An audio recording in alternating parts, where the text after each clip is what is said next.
So today I'm going to show you how to find velocity on a distance versus time graph. So we can start by drawing an example distance versus time graph. So on the x-axis we got the time, which is in seconds, and on the y-axis we have the distance in the x direction in meters. Then we can just draw the slope of the graph. And I just want to note that x of t models the position of an object in motion along the x-axis.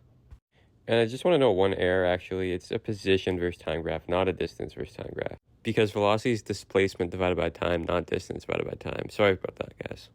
Now, let's say, for example, they want us to find the velocity of an object between t1 equals 1 seconds and t2 equals 3 seconds. And they give you a graph like this below. Our first step would be to draw the points on the graph corresponding to t1 and t2. So we can do that on the left-hand side. So we can identify 1 second and then go up vertically to the graph. And then we can identify 3 seconds and then go up vertically to identify p2.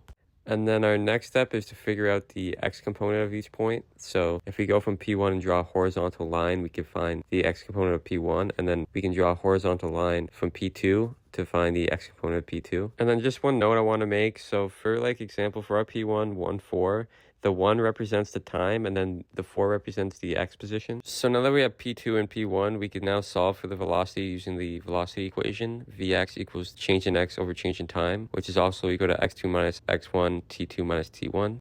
And we just have to remember what our points are. So we got P1, which is 1, 4, and then P2, which is 3, 12. And I also know what each part of the point represents, so it's easier to plug in. So if we plug into the equation, we get 12 minus 4, 3 minus 1, which is equal to 8 meters divided by 2 seconds, which is equal to 4 meters per second. I just added the units there because the units are important. So just a brief summary to solve for the velocity with the position versus time graph. The first thing you want to do is find P1 and P2 on the graph. Then you want to use the equation Vx equals change in position divided by change in time, where x is the change in position, and then t is the change in time.